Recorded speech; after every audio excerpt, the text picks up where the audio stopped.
സുഹൃത്തുക്കളെ നമസ്കാരം. ഞാൻ കുറച്ച് ദിവസമായിട്ട് സാമാന്യ ആപേക്ഷികതാ സിദ്ധാന്തത്തിൻ്റെ സാമൂഹ്യ പ്രാധാന്യം, സമൂഹത്തിൽ ഉണ്ടാക്കുന്ന ഇമ്പാക്റ്റിനെ കുറിച്ചിട്ടാണ് ചർച്ച ചെയ്തുകൊണ്ടിരുന്നത്. അത് ഒരു പുതിയ ആശയമാണ് എന്നത് നമ്മൾ അംഗീകരിച്ചെങ്കിലും അതിന് ഏറ്റവും പ്രധാനപ്പെട്ട ആഘാതം അതുണ്ടാക്കിയത് മനുഷ്യൻ്റെ ദർശനത്തിൽ തന്നെ ഉണ്ടാക്കിയ ഒരു മാറ്റമാണ്. ആ ദർശനം എന്താണെന്ന് വെച്ചാൽ, നമ്മളെ പണ്ട് ഉണ്ടായിരുന്നതാണെങ്കിൽ പോലും അതിന് ആധുനിക തലത്തിൽ ഒരു പുതിയ സയൻറ്റിഫിക് ആയിട്ടുള്ള ഒരു ബേസ് വന്നു പറഞ്ഞു. മുമ്പൊക്കെ തന്നെ നമ്മൾ ഈ പ്രകൃതിയുടെ പ്രതിഭാസങ്ങളെ പൂർണ്ണമായിട്ടും ഒരു അജ്ഞാത വസ്തുവിന്, ഒരു ദുരൂഹ വസ്തുവിനെ ഏൽപ്പിച്ചു കൊടുത്തത്, അതായത് ദൈവമെന്നോ മറ്റെന്തെങ്കിലും പറഞ്ഞിട്ട്. പക്ഷേ ഇന്ന് മനുഷ്യൻ്റെ ശാസ്ത്രീയ സാങ്കേതിക രംഗത്ത് ഉള്ള വളർച്ചയിൽ നിന്ന് നോക്കുമ്പോൾ യഥാർത്ഥത്തിൽ എങ്ങനെയാണ് ഈ പ്രപഞ്ചം നീങ്ങുന്നതെന്നും ഈ പ്രപഞ്ചത്തിൻ്റെ ദുരൂഹതകളും സങ്കീർണതകളും എത്ര കൊണ്ട് അപാരമാണെന്നും, ഈ മതങ്ങളോ അല്ലെങ്കിൽ ഇതിൻ്റെ മുമ്പത്തെ തത്വസംഹിതകളോ മനുഷ്യൻ്റെ ദർശനങ്ങളോ ഒരിക്കലും ഊഹിക്കാത്ത അത്ര അപാരവും, അതിൻ്റെ ഓരോ തുള്ളികളിലും ഓരോ ബിന്ദുക്കളിലും അപാരമായ രഹസ്യങ്ങളുണ്ടെന്നും മനുഷ്യൻ ആ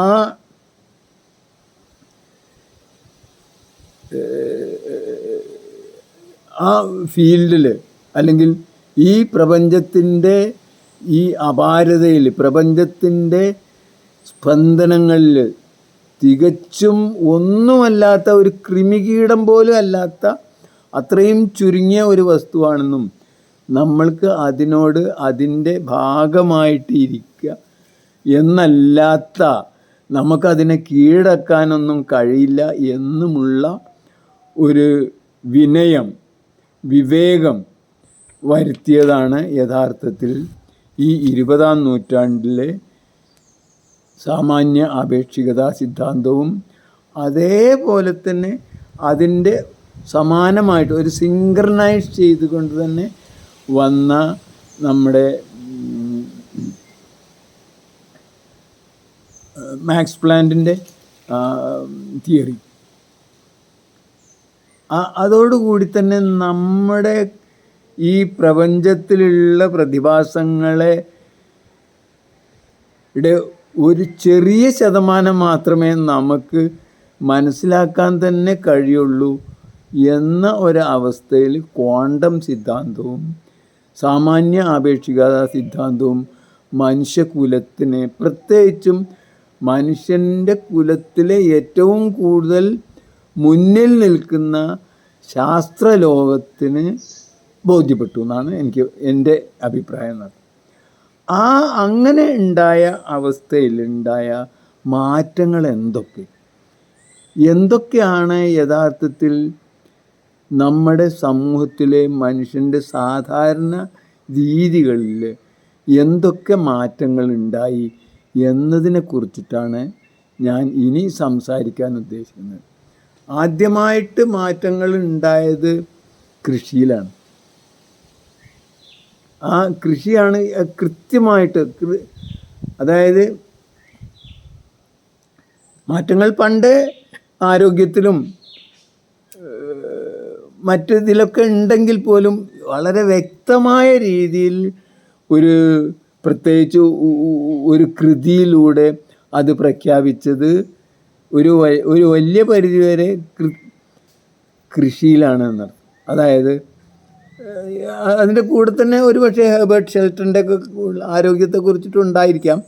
പക്ഷേ ആദ്യം ഈ കൃഷിയിൽ തന്നെ തുടങ്ങുക എന്ന് വിചാരിക്കുന്നു. കാരണം അത് കൂടുതൽ നമുക്ക് പറയാനില്ലാത്തത് കൊണ്ട് തന്നെ അതിൽ നമുക്ക് തുടങ്ങാം. അതായത് ഈ സാമാന്യ ആപേക്ഷികത സിദ്ധാന്തത്തിൻ്റെ അടിത്തറയിലുണ്ടായ കാർഷിക ദർശനം. അത് ഇന്നത്തെ അഗ്രികൾച്ചറൽ യൂണിവേഴ്സിറ്റിയിലൊന്നും അങ്ങനത്തെ ഒരു ബോധം ഉണ്ടായിരിക്കുന്നു എന്ന അഭിപ്രായം എനിക്കില്ല കേട്ടോ. അതുകൊണ്ട് കൃഷി എന്നത് അഗ്രികൾച്ചറൽ യൂണിവേഴ്സിറ്റിയും അല്ലെങ്കിൽ ഈ ബഹുരാഷ്ട്ര കുത്തകളെ വളർത്താനും അവർക്ക് വേണ്ടി അവരുണ്ടാക്കിയ രാസവസ്തുക്കളും കീടനാശിനികളും വ്യാപനം നടത്താനുള്ള ഏജൻസി പണിയെടുക്കുന്ന, അത് എന്തിന് ഭൂമിയെ തന്നെ മുച്ചൂടും അതിൻ്റെ പ്രൊഡക്ടിവിറ്റിയും അതിൻ്റെ ജീവനും തന്നെ നശിപ്പിക്കുന്ന ഈ ഈ അഗ്രികൾച്ചർ യൂണിവേഴ്സിറ്റിയുടെ കൃഷിയല്ല ഞാൻ ഈ ഉദ്ദേശിക്കുന്നത്. അവർക്ക് ഈ കൃഷിശാസ്ത്രജ്ഞന്മാർ എന്ന് പറയുന്നവരൊക്കെ ഈ ഇൻഡസ്ട്രിയൽ യുഗത്തിൻ്റെ കൃഷിശാസ്ത്രജ്ഞന്മാർ മാത്രമാണ്, പ്രകൃതിയുടെ കൃഷിശാസ്ത്രജ്ഞന്മാരല്ല. അപ്പോൾ എന്തായാലും അതിനെക്കുറിച്ചിട്ടുള്ള കാര്യങ്ങളാണ് കൃഷിയെക്കുറിച്ചിട്ട് ഇന്ന് പറയാമെന്ന് ഉദ്ദേശിക്കുന്നത്. ആദ്യമായിട്ട് അങ്ങനെയുള്ള ഒരു ബോംബ്, ഒരു വിജ്ഞാനത്തിൻ്റെ ബോംബ് അല്ലെങ്കിൽ കാർഷിക വൃത്തിയിൽ ഒരു വ്യത്യസ്ത ചിന്താഗതിക്കുള്ള ബോംബ് ഉണ്ടായത് യഥാർത്ഥത്തിൽ മസനോബു ഫുക്കുവോക്കയുടെ ഒറ്റ വൈക്കോൽ വിപ്ലവം, നിങ്ങളെല്ലാവരും കേട്ടിട്ടുണ്ടാവും. ഒറ്റ വൈക്കോൽ വിപ്ലവം എന്ന ഒരു കൃതിയിലൂടെയാണ് നടത്തുന്നത്. അതിലെന്താണ് അദ്ദേഹം ഉദ്ദേശിച്ചത്? അദ്ദേഹം ശരിക്കും ഈ മസനോബു ഫുക്കുവോക്ക എന്ന് പറഞ്ഞ ആൾ ഒരു ജപ്പാനിലെ ഒരു എൻഡമോളജിസ്റ്റായിരുന്നു. എൻഡമോളജിസ്റ്റ് എന്ന് പറഞ്ഞാൽ കീടങ്ങളുടെ ശാസ്ത്രജ്ഞൻ. കീടങ്ങളെ എങ്ങനെ കൊല്ലാം, കീടങ്ങളെ എങ്ങനെ എന്ന അതിൽ പരീക്ഷണവും നിരീക്ഷണവും നടത്തിയിരുന്ന ഒരു ഉദ്യോഗസ്ഥനായിരുന്നു അദ്ദേഹം. അദ്ദേഹത്തിൻ്റെ ആ സാംസ്കാരികമായ അവരുടെ പാരമ്പര്യം, അതായത് ഈ ബുദ്ധ പാരമ്പര്യം, അതേപോലെ അഹിംസയോടുള്ള അഹിംസ എന്നത് നമ്മൾക്ക് പണ്ടേ ഉള്ള, പ്രത്യേകിച്ചും ഇന്ത്യൻ സംസ്കാരത്തിലും അതേപോലെ ഈ ചൈനീസ് സംസ്കാരത്തിലൊക്കെ രൂഢമൂലമായ ആഴത്തിൽ പതിഞ്ഞ ഒരു വസ്തുവാണ് അഹിംസ. അപ്പോൾ മറ്റ് ജീവികളെ കൊല്ലുക എന്നത് അവരെ ഈ പ്രത്യേകിച്ച് കീടനാശിനി എന്ന് പറഞ്ഞാൽ യൂറോപ്യൻ സന്തതിയാണ്. കീടങ്ങൾ എന്ന് പറഞ്ഞാൽ ഒക്കെ ശത്രുക്കളാണ്, ഒക്കെ തന്നെ കൊല്ലേണ്ടതാണ്. അത് കൊല്ലൽ എന്നത് മനുഷ്യൻ്റെ ഒരു ഫങ്ഷനാണ് എന്ന നിലക്കുള്ള തത്വശാസ്ത്രത്തിൻ്റെ ഭാഗമാണ് യഥാർത്ഥത്തിൽ കീടനാശിനി യുഗം എന്ന്. അതിൻ്റെ ഒരു ശാസ്ത്രജ്ഞനായിരുന്നു ഈ മസനോബു ഫുക്കുവോക്ക. അദ്ദേഹം ഈ കീടനാശിനി കേന്ദ്രത്തിലാണ് അദ്ദേഹം ജോലി ചെയ്തിരുന്നത്. ഇങ്ങനെ നശിപ്പിക്കുന്നതും വിഷം ഉപയോഗിക്കുന്നതൊക്കെ അതൊക്കെ മാനസികമായിട്ടുള്ളൊരു വിഷമം കാരണം അദ്ദേഹം ആ ജോലി രാജിവെച്ച് നാട്ടിലേക്ക് പോവുകയാണ്, വീട്ടിലേക്ക്. അതായത് പരമ്പരാഗതമായ അദ്ദേഹത്തിൻ്റെ ഓറഞ്ച് തോട്ടത്തിലേക്ക് പോവുകയാണ്. അവിടെ പോയി എന്തായാലും ഇതിനാവില്ല, ഇങ്ങനെ എല്ലാ കീടങ്ങളെയും കൊല്ലാനുള്ള നേതൃത്വം വഹിക്കാനാവില്ല എന്ന് പറഞ്ഞിട്ട് അദ്ദേഹം ഇങ്ങോട്ട് പോവാണ്. അങ്ങനെ പോകുമ്പോൾ ഈ വൺ സ്ട്രോ റെവല്യൂഷൻ നിങ്ങൾക്കൊക്കെ വായിക്കാൻ കിട്ടും. ഇപ്പോൾ ഇവിടെയൊക്കെ ഉണ്ട്. എന്തായാലും മാത്രമല്ല അതിലെ ഏറ്റവും വലിയ തമാശ, ഞാൻ ആദ്യമായിട്ട് വായിച്ചത് ഇംഗ്ലീഷിലാണെങ്കിലും പിന്നെ ഞാൻ മലയാളത്തിൽ അതൊന്ന് വായിച്ചു.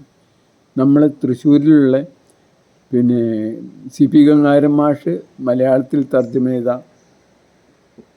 പൂർണ്ണോദയ ആണെന്ന് തോന്നുന്നു, അത് പ്രസിദ്ധീകരിച്ച ഒരു പുസ്തകമാണ് ഞാൻ വായിച്ചത്.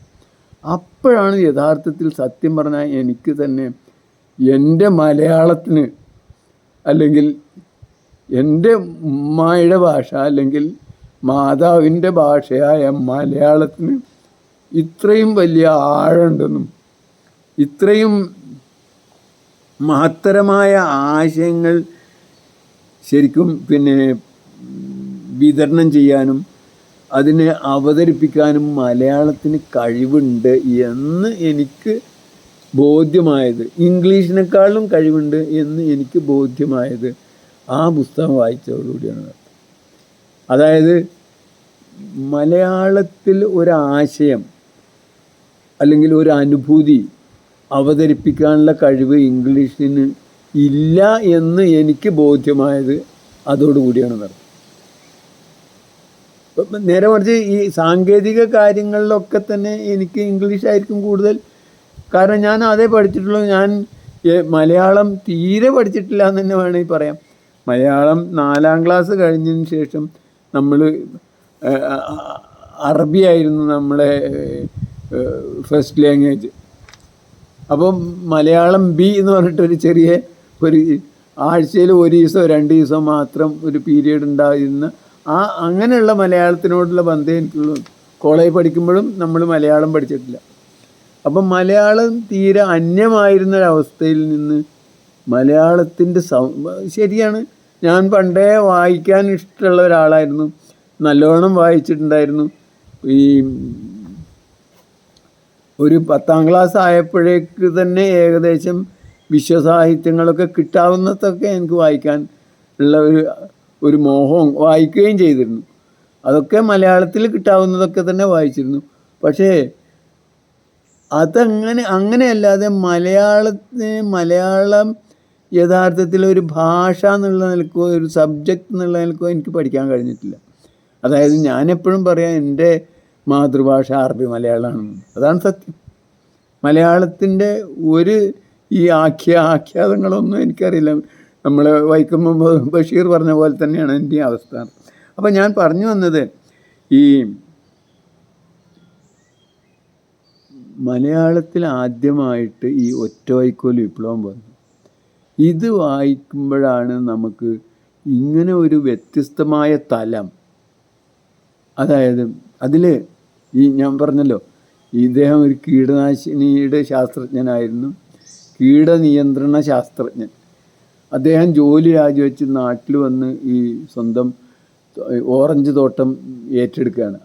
പരമ്പരാഗതമായി അദ്ദേഹത്തിന് കിട്ടിയ അത് ഏറ്റെടുത്ത് അതിൽ കൃഷി ചെയ്ത് അങ്ങനെ ജീവിക്കുക എന്നുള്ള അവസ്ഥ.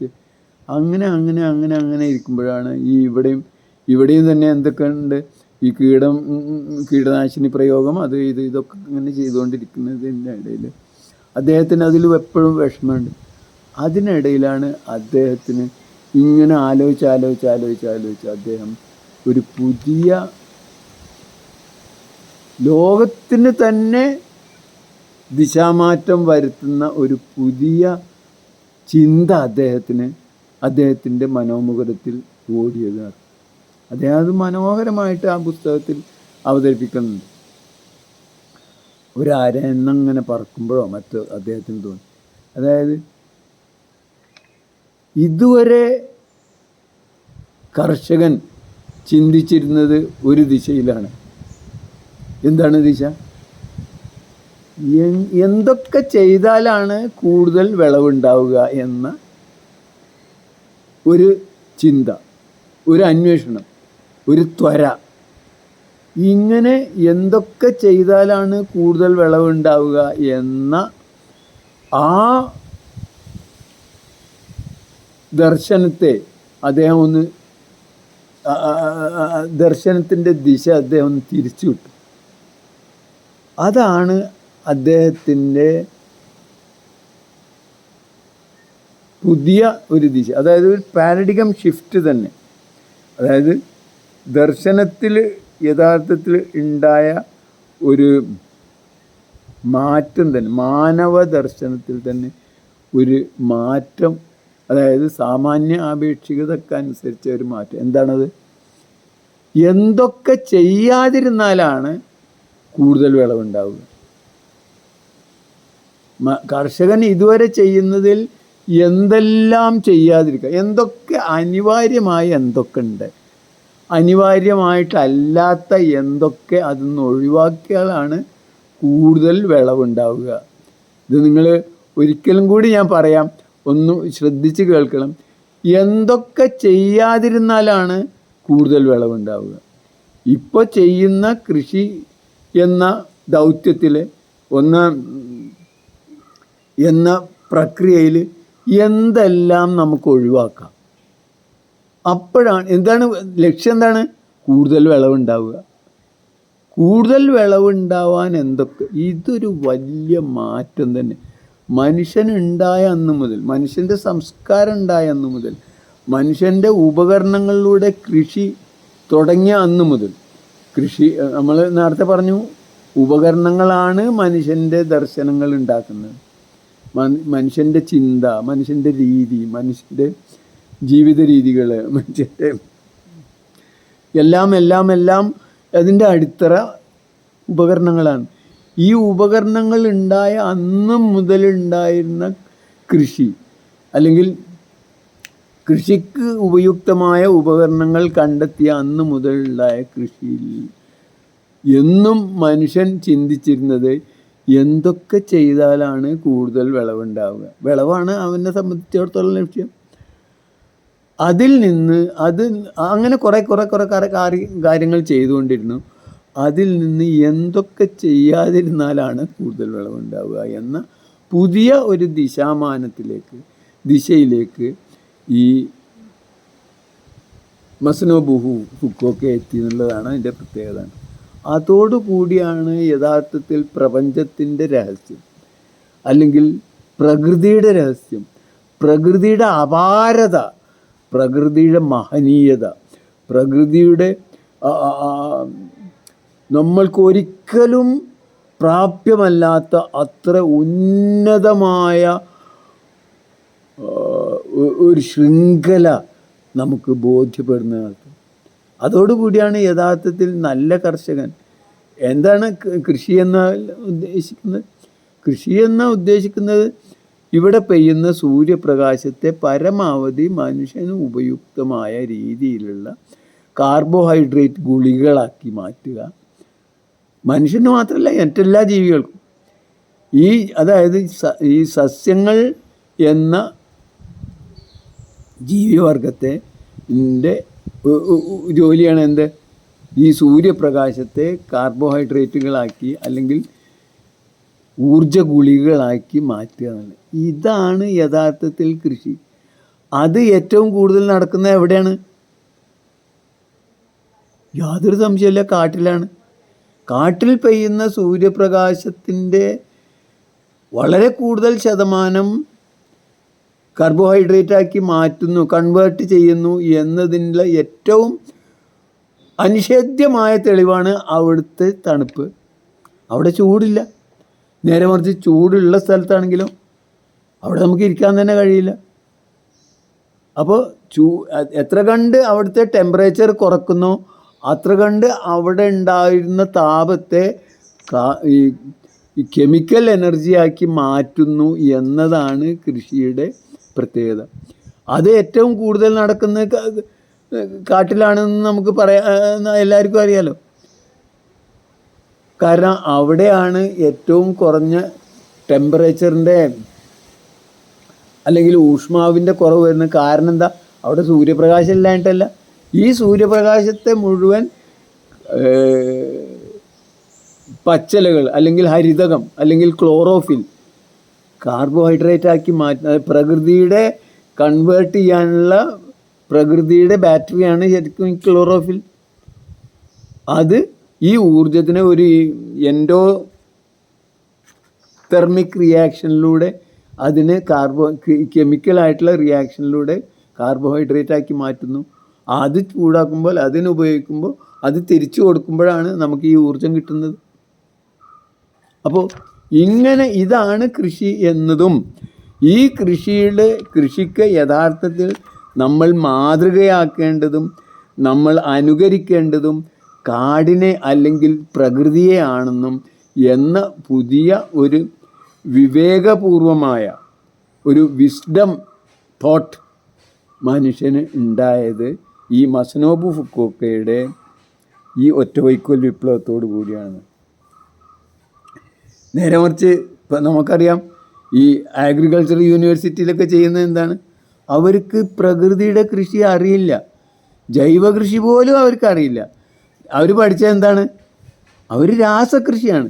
എങ്ങനെ ഈ ഒരു പാരഡിഗം ഷിഫ്റ്റ് വരുത്തിയിട്ട് അല്ലെങ്കിൽ ഒരു റിഡക്ഷനിസ്റ്റ് അപ്രോച്ചിലൂടെ ഇതിനെയൊക്കെ വിശ്ലേഷണം ചെയ്ത് ഓരോ എലമെൻസും എത്ര ഉണ്ട് നോക്കി ആ എലമെൻസിനെ എങ്ങനെ കൊടുക്കാമെന്ന് നോക്കി അങ്ങനെ ഒരു വ്യത്യസ്ത തരം പ്രകൃതിയുടെ രീതിയല്ല, ഒരു തരം ഒരു റിഡക്ഷനിസ്റ്റ് അപ്രോച്ചിലൂടെ അല്ലെങ്കിൽ സംശ്ലേഷണപരമായ പഠനത്തിലൂടെയാണ് അവർക്ക് ഈ എന്തൊക്കെ കീടങ്ങളുണ്ട്, എന്തൊക്കെ എലമെൻസ് ഉണ്ട്, ഈ എലമെൻസിന് അങ്ങോട്ട് കൊടുക്കുമ്പോൾ എന്താവും എന്ന രീതിയിലുള്ള ഒരു സമഗ്രത പൂർണ്ണമായും അവഗണിച്ച് കൃഷിയുടെ ജീവൻ്റെ സമഗ്രത നഷ്ടപ്പെടുത്തിയിട്ട് അതിന് ഒരു വ്യത്യസ്ത തലത്തിൽ സംശ്ലേഷിതമായ ഒരു വീക്ഷണകോണിലൂടെ പഠനം നടത്തി അതിൽ കെമിക്കൽ വസ്തുക്കളെ ഉണ്ടാക്കൽ, ആ കെമിക്കൽ വസ്തുക്കളെ വിതരണം ചെയ്യൽ, അതിൻ്റെ ഏജൻറ്റുമാരവർ, അതിൻ്റെ കമ്മീഷൻ നേടൽ, അതിൻ്റെ അവർ കൊടുക്കുന്ന പിന്നെ സഹായങ്ങളും സമ്മാനങ്ങളും സ്വീകരിക്കൽ, അതിൻ്റെ അവരുടെ കോൺഫറൻസുകൾ പങ്കെടുക്കൽ, ഇങ്ങനെ കെമിക്കൽ വസ്തുക്കൾ പരമാവധി വിതരണം ചെയ്യൽ, അതിന് പ്രോത്സാഹിപ്പിക്കൽ, അങ്ങനെ കെമിക്കൽ വ്യവസായം തന്നെ ഉണ്ടാക്കൽ, അതുവഴി പിന്നെ ഈ രാസവസ്തുക്കൾ നേരിട്ട് മനുഷ്യനിലേക്ക് എത്തുന്ന രൂപത്തിൽ അല്ലെങ്കിൽ അതിൻ്റെ സ്വാഭാവികമായ രീതിയിലല്ലാത്ത സ്വാഭാവികമായ രീതി എന്ന് പറഞ്ഞാൽ നേരിട്ട് അതിനു മുമ്പൊക്കെ മനുഷ്യനും മറ്റുള്ള ജന്തുക്കളൊക്കെ ഈ സസ്യങ്ങൾ സ്വീകരിച്ച രാസവസ്തുക്കൾ അവരുടെ ഭാഗമായിട്ട് അവരുടെ തൊലി അല്ലെങ്കിൽ പിന്നെ ഇല അല്ലെങ്കിൽ പൂവ് അല്ലെങ്കിൽ കായ അങ്ങനെ അവയുടെ ഭാഗമായിട്ട് ഉണ്ടാക്കി വെച്ച ഒരു ജൈവ വസ്തുവിലൂടെയാണ് നമുക്ക് കിട്ടിയിരുന്നത്. അത് നേരെ മറിച്ച് ഒരു കീടനാശിനിയും രാസവളവും കൊടുക്കുന്നതോടുകൂടി അതിൻ്റെ അംശം കൂടി നേരിട്ട് മനുഷ്യന് എത്തിക്കുന്ന അല്ലെങ്കിൽ ജീവശരീരത്തിൽ എത്തിക്കുന്ന ഒരു പ്രക്രിയക്ക് അല്ലെങ്കിൽ ഒരു പൈശാചിക പ്രക്രിയക്ക് എന്ന് തന്നെ പറയാം, അല്ലെങ്കിൽ പ്രകൃതി വിരുദ്ധമായ ഒരു രീതി മനുഷ്യൻ്റെ ഇൻപുട്ടിലേക്ക് കടത്തി വച്ച ഒരു വിഭാഗമാണ് ഈ ആധുനിക കാർഷിക സർവകലാശാലയും കാർഷിക ഡിപ്പാർട്ട്മെൻറ്റുകളും നടത്തും. അത് അവർക്ക് ഗുണമുണ്ടായിരുന്നു എന്നുള്ളത് ശരിയാണ്. കാരണം അതുവഴി ഒരു വലിയ വ്യവസായ ശൃംഖല തന്നെ അവർക്ക് ഉണ്ടാക്കാനായി. വ്യവസായ ശൃംഖല ഉണ്ടാക്കാൻ മാത്രമല്ല, അതുകൊണ്ട് വലിയ ഉപകാരം ഉണ്ടായി.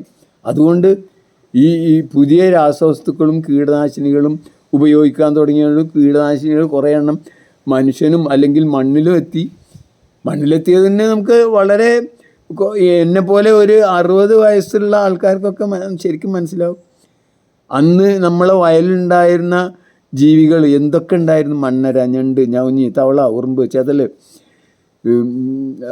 പിന്നെ ഞണ്ടിനെ പിടിക്കാൻ കൊറ്റികൾ, അതായത് കുറുക്കന്മാർ, ഇങ്ങനെ സജീവമായ ഒരു ജീവൻ്റെ ശൃംഖല തന്നെ ഉണ്ടായിരുന്ന ആ വയലുകളൊക്കെ ഇപ്പം എന്തായി, അട്ട, നീർക്കോലി, തവള, ഇങ്ങനെ അതൊക്കെ ഉണ്ടായിരുന്ന, അതിനൊക്കെ പിടിക്കാനുള്ള മറ്റ് ജീവികളും അങ്ങനെ ഉണ്ടായിരുന്ന അതൊന്നായിട്ട് ഇപ്പോൾ ഊഷരമായ അല്ലെങ്കിൽ ജീവൻ്റെ ഒരു ശ്മശാന മൂകത തന്നെ ഉള്ള ഒരു സ്ഥിതിയിലേക്ക് നമ്മളെ വയലുകളെ ആക്കി. മാത്രമല്ല അതുവഴി എന്തുണ്ടായി, അതിൻ്റെ പ്രൊഡക്ഷനും കുറഞ്ഞു. യഥാർത്ഥത്തിൽ ഈ സസ്യങ്ങൾക്കുള്ള ഭക്ഷണം ഉണ്ടാക്കുന്നത് അവിടെയുള്ള ഈ ജീവികളൊക്കെയാണ്. ആ ജീവികളില്ലാതാകുന്നതോടുകൂടി തന്നെ മണ്ണ് ഊഷരമാകുന്നു. അതിനുള്ള കാരണക്കാരാരാണ്? 100%, 101% എന്ന് വേണമെങ്കിൽ പറയാം. അത് ഈ ആധുനിക കൃഷി പ്രോത്സാഹിപ്പിച്ച ഈ അഗ്രികൾച്ചറൽ യൂണിവേഴ്സിറ്റിയും അതിൻ്റെ വിദഗ്ധരും തന്നെയാണ്. അവർ പറയാ കൂടുതൽ ഇതിട്ടിട്ടാണെന്ന്. അവരല്ലേ ഇത് കൊടുത്തത്. അപ്പോൾ എന്തായാലും എന്താണതിന് കാരണം അത് നിങ്ങൾ ആലോചിച്ചിട്ടുണ്ടോ? യഥാർത്ഥത്തിൽ ഈ രാസവസ്തുക്കൾ അല്ലെങ്കിൽ കെമിക്കൽ ഫെർട്ടിലൈസേഴ്സ് തന്നെ ഉണ്ടായത് ആദ്യം യൂറിയ തുടങ്ങിയിട്ടാണ്. യൂറിയ എന്നത് യഥാർത്ഥത്തിൽ നമ്മളെ ഒരു ഓർഗാനിക് കെമിസ്ട്രിയിലെ ഒരു വളരെ യാദൃച്ഛികമായൊരു കണ്ടെത്തലാണ്. ആ കണ്ടെത്തിയ ആൾ തന്നെയാണ്. എന്ത് പേരെനിക്ക് ഓർമ്മയില്ല. എന്തായാലും അദ്ദേഹം അത് യാദൃച്ഛികമായി കണ്ടെത്തുകയും അത് അന്ന് തന്നെ അദ്ദേഹം അത് പല പരീക്ഷണങ്ങൾ നടത്തിയിട്ട് ഇത് ഇട്ടിട്ടുണ്ടെങ്കിൽ കീടങ്ങൾ വളരെ പെട്ടെന്ന്, സസ്യങ്ങൾ വളരെ പെട്ടെന്ന് ബൂസ്റ്റ് ചെയ്യും, നന്നായിട്ട് തഴച്ച് വളരും, മാത്രമല്ല അതോടുകൂടി തന്നെ കീടങ്ങൾ അതിനെ ആക്രമിച്ച് അത് ആകെ നശിപ്പിക്കും എന്ന് അദ്ദേഹം തന്നെ എഴുതി വച്ചിരുന്നു. പക്ഷേ അത് ഒന്നാം ലോകമഹായുദ്ധത്തോടു കൂടി ആണ് ആദ്യമായിട്ട് രാസ ഫാക്ടറികളും രാസ വ്യവസായം തന്നെ തുടങ്ങുന്നത്. അതെന്തിനായിരുന്നു വെച്ചാൽ മനുഷ്യനെ കൊല്ലാനാണ്. ഈ രാസ ഫാക്ടറികൾ, രാസ വ്യവസായം ആദ്യമായിട്ട് അന്നൊക്കെ യുദ്ധങ്ങൾ വളരെ കൂടുതലാണ്. അതായത് ഈ നേരത്തെ പറഞ്ഞ ഈ ആറ്റം ബോംബൊന്നും വരുന്നതിൻ്റെ മുമ്പ് യുദ്ധം, അതായത് ഡിസ്ട്രക്റ്റീവ് വെപ്പൺസിൻ്റെ മനുഷ്യൻ്റെ അന്വേഷണത്തിലാണ് വിഷങ്ങൾ കൂടുതൽ ഉപയോഗിക്കാൻ തുടങ്ങി. ഈ വിഷങ്ങൾ ഉണ്ടാക്കാൻ വേണ്ടിയിട്ടാണ് ആദ്യമായി കെമിക്കൽ ഫാക്ടറികളും കെമിക്കൽ വ്യവസായവും വളർന്നു വന്നത്. ഒരുപക്ഷെ ഈ നിറങ്ങൾ എന്നൊക്കെ ഉണ്ടാക്കാനുള്ള കുറച്ചൊക്കെ അന്ന് അതൊന്നുമില്ല. അതൊക്കെ നിറങ്ങളൊക്കെ തന്നെ അധികം ചെയ്യുമായിരുന്നു. അപ്പോൾ അങ്ങനെ അതായത് അന്ന് ഈ ടിയർ ഗ്യാസ്, അത് പിന്നെ ലോഫിംഗ് ഗ്യാസ് എന്നൊക്കെ പറയുന്ന അന്നത്തെ കുറേ രാസവസ്തുക്കൾ, ഈ നൈട്രസ് ഓക്സൈഡ് പോലുള്ള രാസവസ്തുക്കൾ ഉണ്ടാക്കിയിട്ടാണ് ആദ്യമായി കെമിക്കൽ ഫാക്ടറികൾ തന്നെ തുടങ്ങുന്നത്.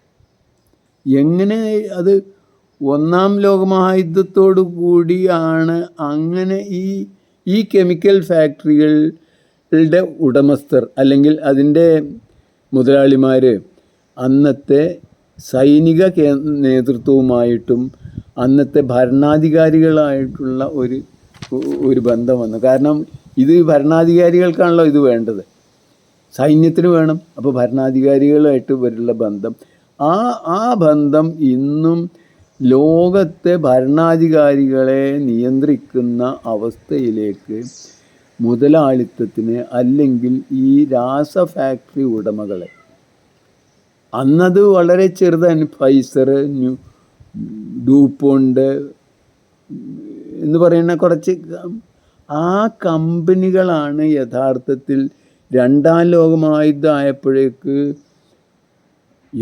ഇപ്പോൾ നിങ്ങൾ തന്നെ ഒന്ന് കേട്ടു നോക്കൂ. ഈ ലോകത്തിലെ ഏറ്റവും മനുഷ്യക്കുരുതി നടത്തിയ ഒരു ക്യാമ്പാണ് ഓസ്ട്രിവിച്ച് ക്യാമ്പ് എന്നാണ്. പോളണ്ടിൽ നാസി ജർമ്മനിന്നോ അല്ലെങ്കിൽ ഹിറ്റ്ലർ ഉണ്ടാക്കിയ ഒരു കോൺസെൻട്രേഷൻ ക്യാമ്പുണ്ട്, തടങ്കൽ പാളയം. ആ തടങ്കൽ പാളയത്തിലാണ് ഏറ്റവും കൂടുതൽ മനുഷ്യരെ ഗ്യാസ് ചേമ്പറിലിട്ട് കൊന്നിട്ട് അവരെ ഒന്നായിട്ട് അരച്ച് കലക്കി എന്നിട്ട് പിന്നെ സമുദ്രത്തിലേക്ക് വിട്ടു എന്നൊക്കെയാണ് പറയുന്നത്. അത് ഏറ്റവും കൂടുതൽ മനുഷ്യരെ കൊന്ന ക്യാമ്പ് നടത്തിയിരുന്ന സ്ഥലം ഈ ഡൂപോണ്ട്, ഫൈസർ പോലുള്ള ഈ സംഘടനകൾ അന്ന് ഒന്നായിരുന്നു. ആ ഒന്ന് ന്യൂറംബർഗ് ട്രയലിൽ 3 ആക്കിയതാണ്. 3 അവരെ ഒരു ജഡ്ജ്മെൻറ്റ് പ്രകാരം 3. അവരുടെ മുൻ തലമുറ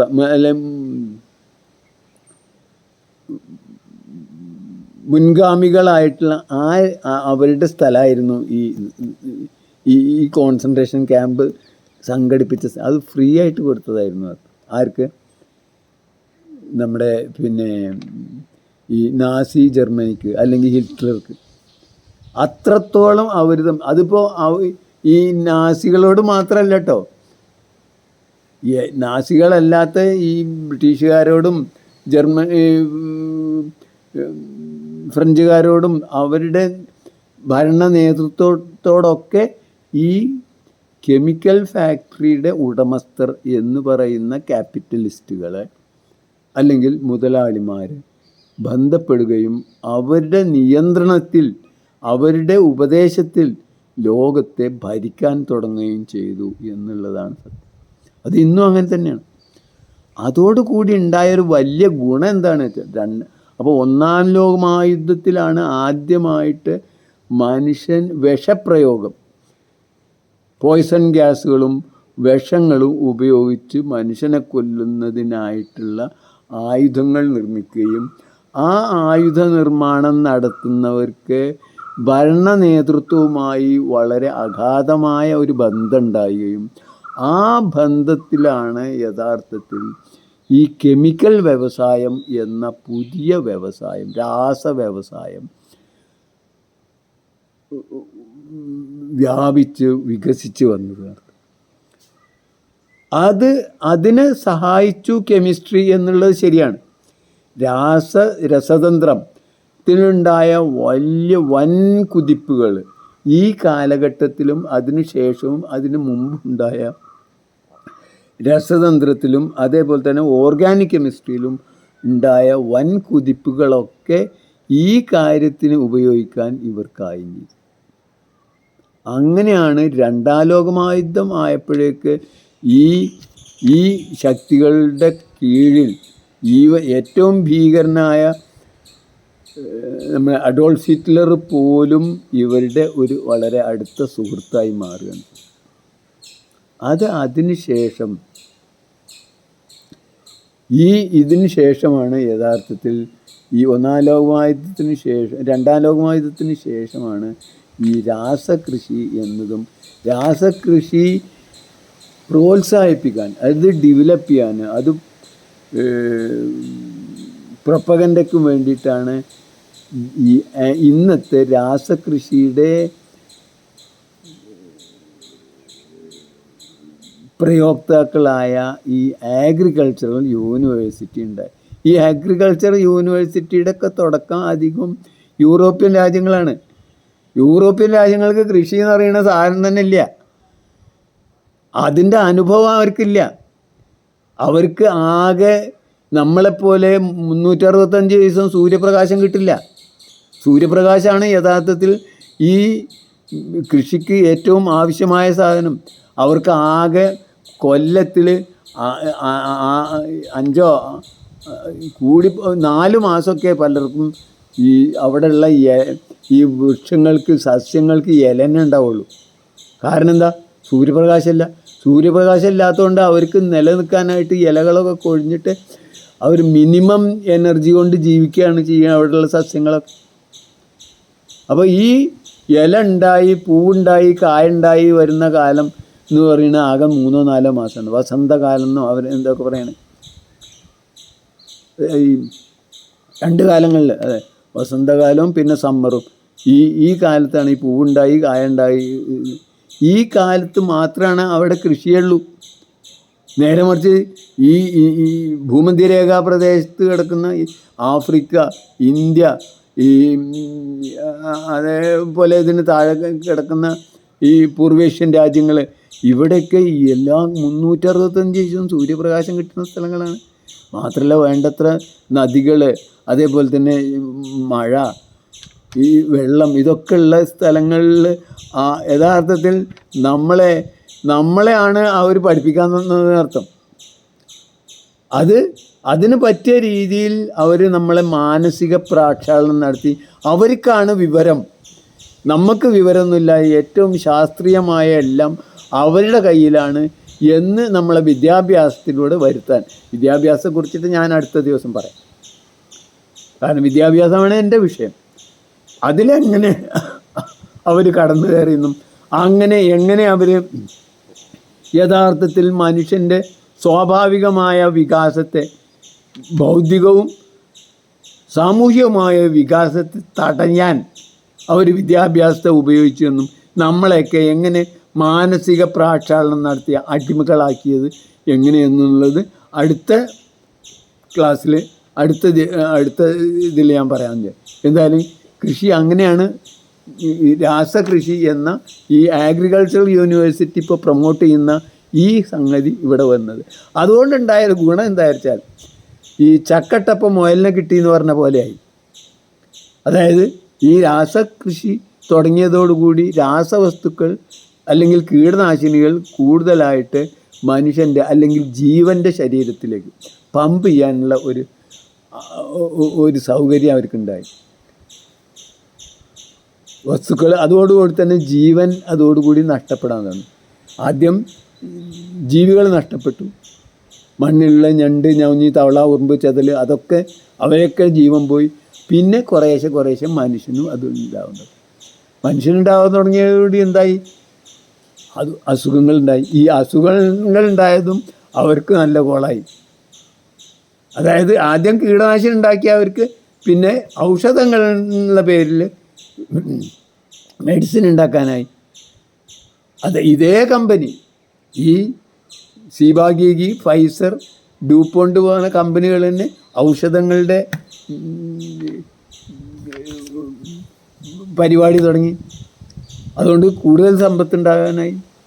അപ്പോൾ രാസവളം, കീടനാശിനി, അതോടുകൂടി ഔഷധങ്ങൾ, ഇത് രണ്ടും അവരുടേതായ, അതോടുകൂടി തന്നെ രോഗങ്ങൾ കൂടി വന്നു. അതായത്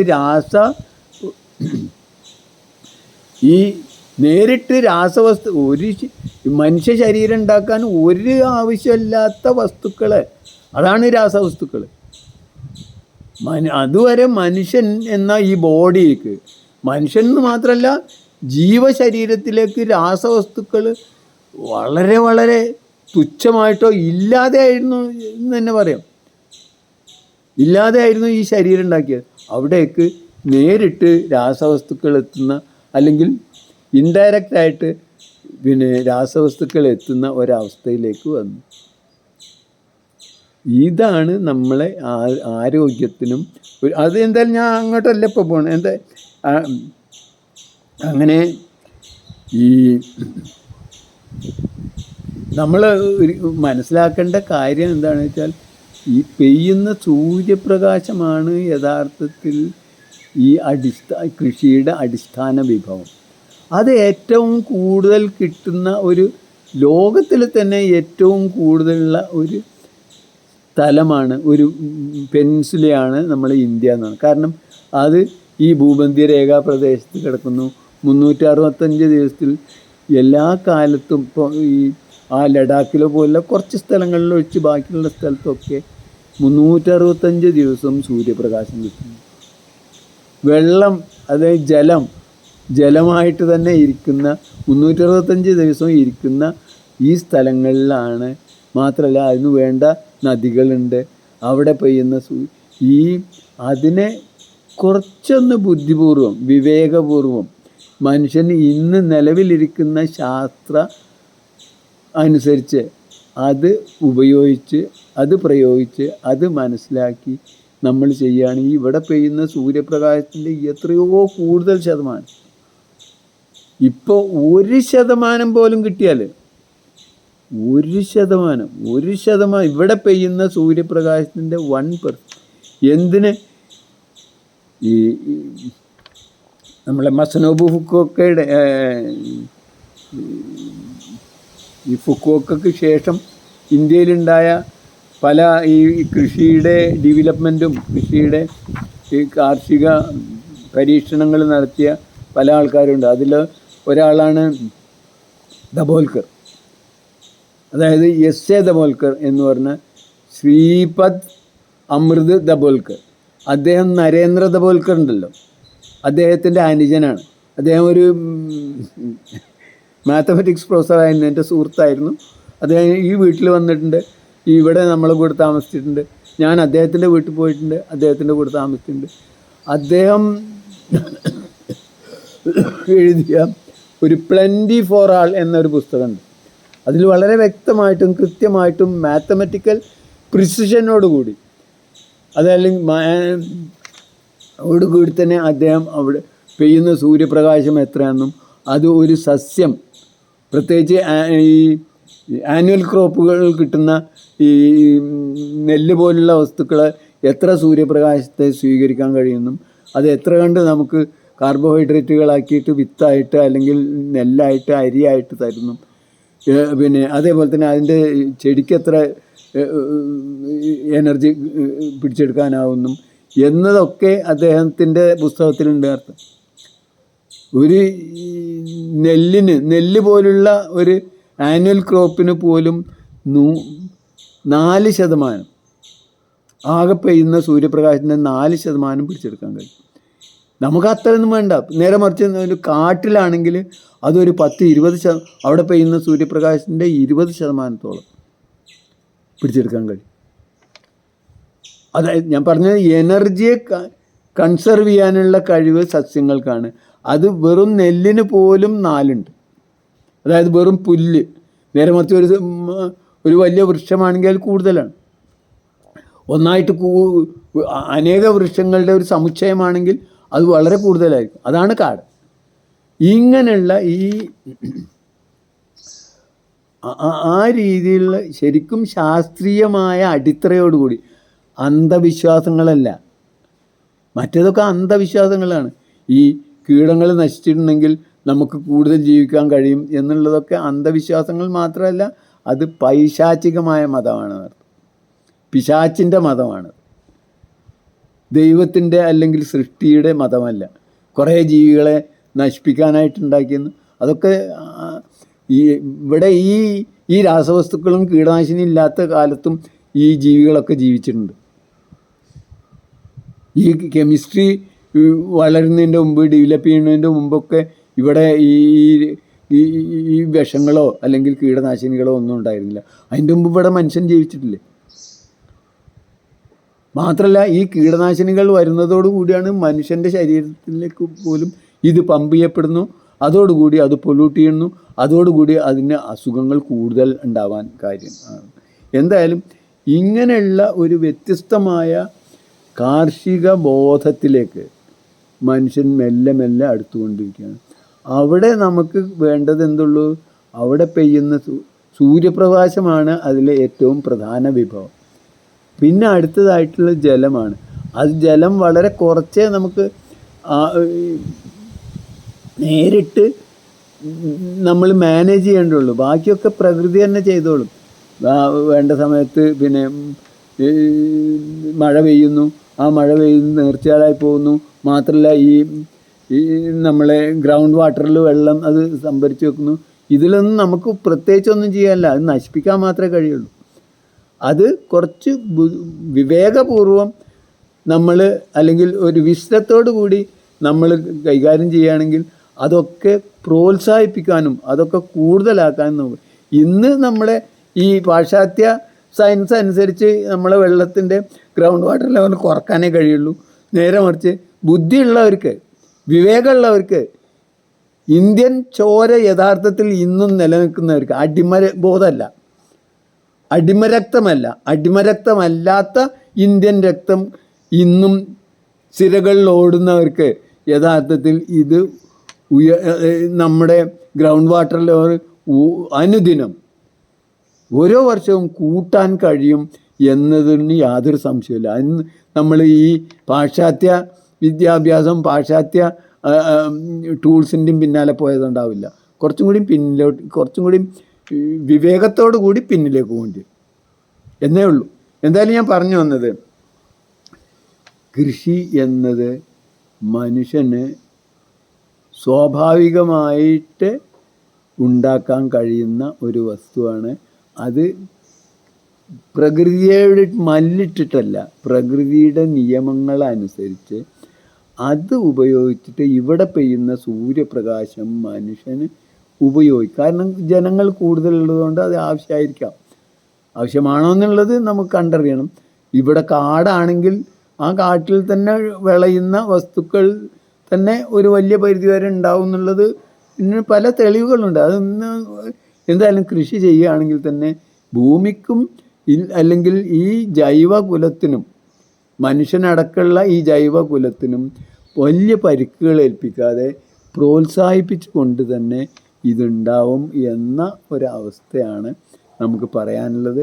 അങ്ങനെയുള്ള അതിനുള്ള പല തെളിവുകളും പല സൂചനകളും പുതുതായിട്ട് ഇതിന് ശേഷം വന്ന, അതായത് ഒറ്റവൈക്കോല് വിപ്ലവത്തിന് ശേഷമായിരിക്കും ദബോൽക്കർ അദ്ദേഹത്തിൻ്റെ വളരെ പ്രസിദ്ധമായ, വളരെ വിജ്ഞാന വിജ്ഞാനങ്ങളടങ്ങിയ, അത് മാത്തമാറ്റിക്കൽ പ്രിസിഷനോട് കൂടിയ, അതായത് അദ്ദേഹം ഒരു മാത്തമാറ്റിക്സ് പ്രൊഫസറായിരുന്നു. അതുകൊണ്ടുകൂടി തന്നെ കൃത്യമായിട്ട് എങ്ങനെ യഥാർത്ഥത്തിൽ ഈ സൂര്യപ്രകാശം നമുക്ക് ഉപയോഗിക്കാൻ പറ്റുന്ന രീതിയിൽ ഉപയോഗിക്കാം എന്നും, ഈ ഇന്ത്യ രാജ്യം എന്ന ഈ രാജ്യം 18% കൃഷിഭൂമി ഇവിടെ ഉണ്ടെന്നാണ് പറയുന്നത്. നേരെ മറിച്ച് അത് ചൈനയിലൊക്കെ 7% ഉള്ളൂ. നമ്മൾ അത് ഏകദേശം അത്ര തന്നെ പോപ്പുലേഷനുള്ള ചൈനക്കാർക്ക് പോലും അവർക്ക് ജീവിക്കാനുള്ള വകുപ്പ് അവർക്ക് ഉണ്ടാവുന്നത്. നേരെ മറിച്ച് ലോകത്തിൽ ഏറ്റവും കൂടുതൽ സൂര്യപ്രകാശമുള്ള, ഏറ്റവും കൂടുതൽ കൃഷിഭൂമിയുള്ള നമ്മളെ ഇന്ത്യക്കാർക്ക് ലോകത്തിനെ മുഴുവൻ തീറ്റിപ്പോറ്റാനുള്ള കഴിവും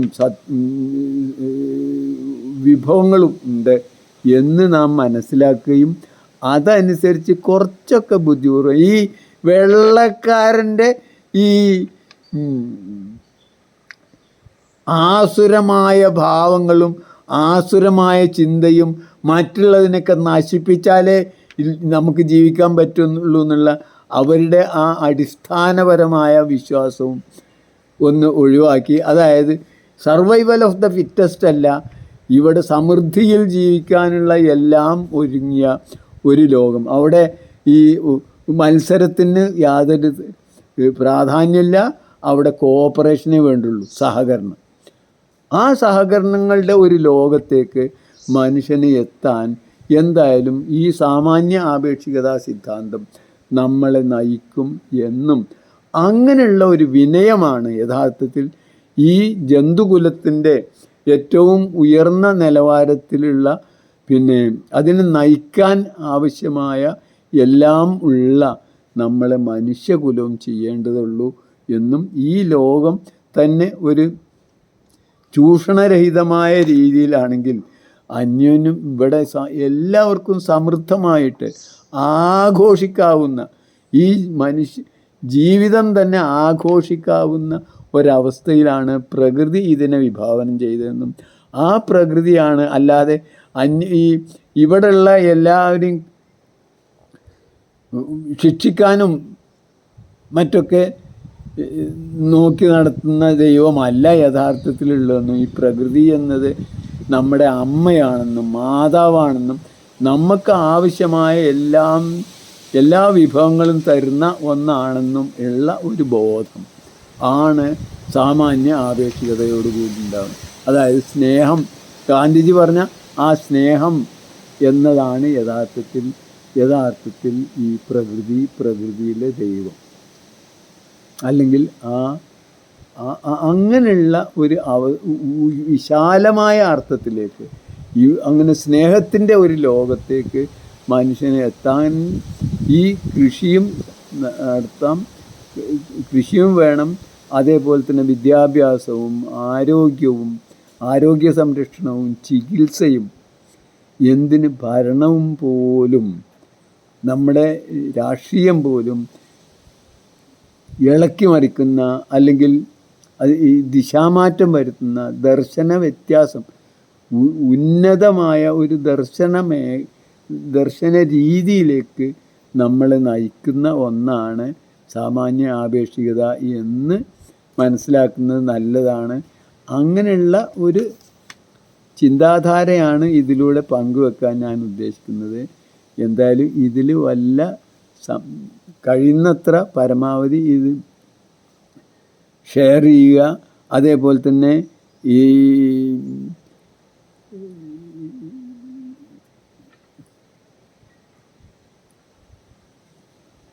ഇത് നിങ്ങളെല്ലാവരും ഇത് ഈ ബെല്ലൈക്കൺ അമർത്തിയിട്ട് ഇതിൽ വരുന്ന എല്ലാ വീഡിയോകളും കണ്ട് അതിൻ്റെ അഭിപ്രായം പരമാവധി ഷെയർ ചെയ്യണം. എനിക്കും തരണം. മാത്രമല്ല ഇതിൽ വല്ല തെറ്റുകളുണ്ടെങ്കിൽ ആ തെറ്റുകൾ ചൂണ്ടിക്കാണിക്കണം, അല്ലെങ്കിൽ ശരികളുണ്ടെങ്കിൽ ശരികളും ചൂണ്ടിക്കാണിക്കണം. അങ്ങനെ ഇത് പ്രോത്സാഹിപ്പിക്കുകയും ഈ പുതിയ ദർശനത്തെ നമ്മൾ ഒന്നായിട്ട് ഒരു ഗ്രേറ്റ് ഡിബേറ്റായിട്ട്, ഒരു സാമൂഹ്യ തലത്തിൽ നമ്മൾ ചായക്കടയിലാണെങ്കിലും ക്ലബിലാണെങ്കിലും ഈ രാഷ്ട്രീയത്തിലാണെങ്കിലും ഒക്കെ ചർച്ച ചെയ്യുന്ന ഒരു സംവാദ വിഷയമായിട്ട് ഏറ്റെടുക്കണമെന്നും, അങ്ങനെ ഇപ്പോൾ ഞാനിത് പറയണമൊക്കെ എനിക്ക് എൻ്റെ മനസ്സിൽ തോന്നിയ ചില ഭ്രാന്തുകളായിരിക്കാം. പക്ഷെ അതിൽ കുറേ സത്യങ്ങളുണ്ടെന്നും അതിൽ നിന്ന് അത് കടഞ്ഞ് അതിലുള്ള സത്യങ്ങളെങ്കിലും വേർതിരിച്ച് നമ്മളെ ആപേക്ഷിക സിദ്ധാന്തത്തിൽ പറഞ്ഞ പോലെ അതിലുള്ള ശരികളും ന്യായങ്ങളും ആവശ്യമുള്ളതും ക്രിയേറ്റീവായതും മാത്രം കടഞ്ഞെടുത്ത് കൂടുതൽ അതിനെ സമ്പന്നമാക്കണമെന്നും അങ്ങനെ അതൊരു പെർഫെക്റ്റായിട്ടുള്ള ദർശനമാക്കണമെന്നും ഉള്ള അപേക്ഷയാണ് എനിക്ക് മലയാളികളുള്ളത്. ഇത്രയും എനിക്ക് പറയാനുള്ളൂ. ജയ് ഹിന്ദ്, ജയ് ജഗത്, ജയ് ജീവൻ.